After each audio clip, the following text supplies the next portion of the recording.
Salut à tous, alors aujourd'hui on se retrouve pour une nouvelle vidéo et aujourd'hui je vais vous présenter mes séries du moment, les dernières séries un peu coup de cœur que j'ai regardées. Du coup je me suis dit que ça pouvait être cool de partager ça avec vous.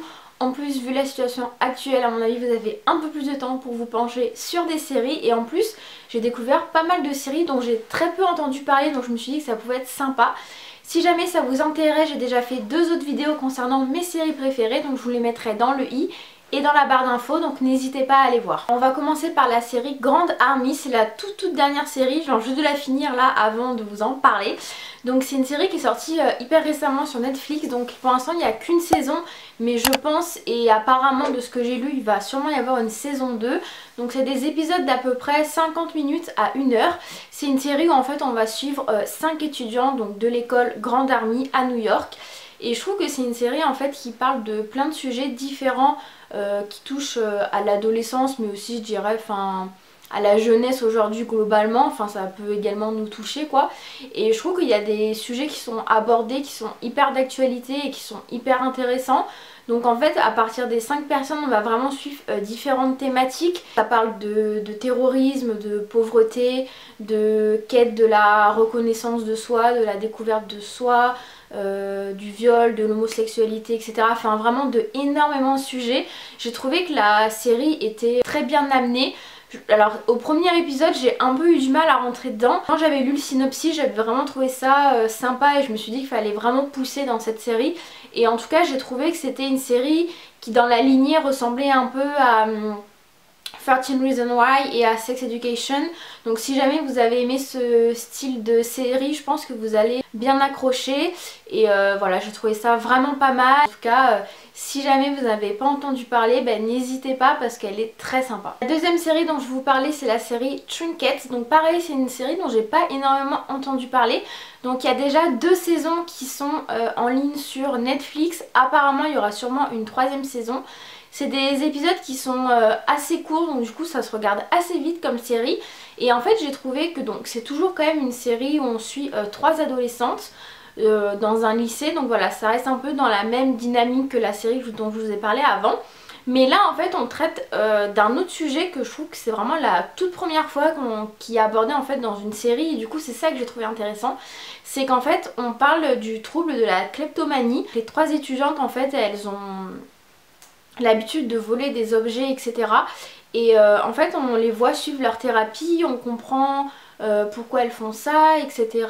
Enfin leur lutte pour arrêter ça. Enfin il y a après plein d'autres sujets qui sont mêlés, notamment également le sujet pour surpasser un deuil familial. Donc voilà, j'ai trouvé que les thématiques abordées étaient vraiment intéressantes, que ça a changé. J'ai trouvé ça hyper sympa, donc si jamais ça vous intéresse n'hésitez pas parce que ça se regarde très rapidement. Et franchement il y a toujours un peu d'action, on a toujours envie de savoir la suite. Ensuite une série un peu plus légère dont je voulais vous parler, c'est la série Valeria, qui est du coup une série espagnole que franchement j'ai beaucoup aimé. Ça m'a un peu fait penser dans l'esprit, vu que c'est une série un peu drôle, légère, qui parle de tout ce qui est amour, etc. Ça m'a un peu fait penser à Plan Cœur, donc si jamais vous avez aimé Plan Cœur, je pense que ça pourrait vous plaire. Valeria, c'est tout simplement une écrivaine donc qui actuellement est en panne d'inspiration et qui traverse plein de problèmes du coup dans sa vie professionnelle mais aussi dans sa vie personnelle avec la personne avec qui elle est. Donc elle se remet énormément en question, elle pense à plein de choses et du coup elle est épaulée par ses 3 meilleures amies qu'on va aussi suivre. Donc du coup on suit vraiment Valeria qui est le personnage principal mais aussi ses 3 amies.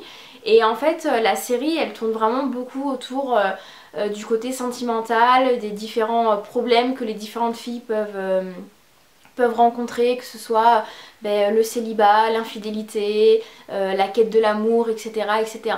Et du coup j'ai trouvé que c'était très sympa. Je trouve que peut-être que chaque personne peut s'identifier à une des filles. Enfin, j'ai trouvé que c'était hyper léger comme série, que c'est hyper fun à regarder. T'as envie de savoir la suite et voilà, c'est juste une série quand t'as pas envie de te prendre la tête.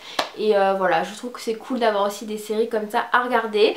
Je crois qu'apparemment il va y avoir une suite, en tout cas j'espère. Moi j'ai beaucoup accroché à cette série, je l'ai conseillé à d'autres amis qui l'ont aussi regardé, qui l'ont aimé, donc voilà, n'hésitez pas. Je vais vous parler d'une autre série que j'ai découverte qui s'appelle Blood and Water, donc pareil j'en ai très peu entendu parler et dans l'idée ça me fait vraiment penser à la série Elite, donc si jamais Elite vous a plu, je pense que cette série va beaucoup vous plaire. Donc en fait cette série c'est tout simplement une jeune fille qui est transférée dans un nouveau lycée et du coup en fait elle va remarquer des similitudes avec une des filles de sa classe et en fait elle pense que c'est sa sœur puisqu'elle a perdu sa sœur et du coup de là va s'entremêler plein d'enquêtes, plein de suspense, plein de choses, plein d'histoires puisqu'elle va devenir amie avec cette fameuse fille et du coup vous vous doutez bien que ça va occasionner plusieurs problèmes. Donc non franchement très intéressant cette série. Donc, comme je vous l'ai dit dans le déroulement de la série ça ressemble beaucoup à Elite en tout cas. Et moi les épisodes font à peu près 50 minutes et je crois qu'il va y avoir une suite également. Je crois pas que ça a été annoncé officiellement mais globalement toutes les séries que je vous présente normalement il y a des suites ou il y a déjà eu des suites donc c'est ça qui est cool aussi. Ensuite en termes de séries je voulais juste revenir par rapport à la vidéo précédente où je vous avais présenté deux séries que j'aimais beaucoup et en fait c'est juste pour vous dire qu'il y a des saisons qui sont sorties donc si jamais ça vous intéresse n'hésitez pas. Murder, il y a la saison finale qui est sortie. Voilà, juste une tuerie cette série, c'est vraiment je pense ma série préférée donc je vous conseille d'aller la regarder. Donc là la dernière saison finale est sortie, franchement c'était juste de la bombe. Enfin voilà, pour ceux qui connaissent je pense que vous savez de quoi je parle mais voilà. Franchement hyper cool donc là du coup vous pouvez vraiment regarder la série de A à Z, n'hésitez pas. Et 10% il y a la dernière saison également qui est sortie. J'ai vraiment adoré, franchement 10% c'est vraiment une série qui est trop sous-cotée, enfin je comprends pas en fait. Cette série elle est trop bien, en plus c'est une série française et il y a très peu de personnes qui la regardent ou alors ils sont pas trop tentés. Mais je vous assure allez la voir, c'est une série qui est basée sur le cinéma et pareil c'est une thématique qu'on aborde peu et franchement cette série elle est très bien. Et du coup pour finir je voulais vous parler, bon, ça se retrouve sur Netflix mais c'est pas vraiment une série, c'est un reportage. Je voulais vous parler du reportage Que Trop, donc le reportage sur Big Flo et Oli. Si vous savez ou pas, voilà, j'aime beaucoup ces artistes, j'aime beaucoup les valeurs qu'ils défendent, leur musique, leur écriture, enfin bon, tout quoi. Et du coup bien évidemment j'ai regardé leur documentaire donc Presque Trop sur Netflix. Ça fait beaucoup de bruit, ça a assez plu, ça a été en tendance pendant presque 2 semaines je crois sur Netflix. Mais voilà je voulais vous en parler parce que je trouve que même si si on n'apprécie pas forcément ces artistes ou qu'on les suit pas forcément, j'ai trouvé que le reportage était hyper bien fait. Et d'ailleurs il y a plein de personnes qui sont pas forcément fans d'eux et qui ont regardé le reportage et qui ont beaucoup aimé. Donc en fait on va vraiment suivre les dessous en fait de leur carrière, ce qu'on voit jamais. On les suit juste avant les dates de leurs grosses scènes et ça j'ai trouvé ça hyper intéressant de voir tout le backup en fait, enfin plein de choses qu'on n'imagine pas, voir la pression qu'ils vivent, enfin que malgré le rêve qu'ils vivent, ça reste quand même beaucoup de pression, beaucoup de remise en question etc. Donc voilà, en tout cas si jamais vous voulez regarder un petit documentaire assez sympa comme ça, je l'ai trouvé vraiment très bien réalisé donc n'hésitez pas. Voilà, la vidéo sur mes séries du moment est finie. En tout cas si elle t'a plu, n'hésite pas à liker la vidéo, n'hésite pas en commentaire à me dire toi c'est quoi tes séries du moment parce que moi je suis toujours en quête de nouvelles séries, j'en regarde vraiment énormément donc c'est vrai que je fais assez vite le tour donc n'hésitez pas à me dire vos petites recommandations. N'hésitez pas du coup à aller voir les précédentes vidéos si c'est toujours pas fait. Et nous on se retrouve très vite pour une nouvelle vidéo. Ciao ciao!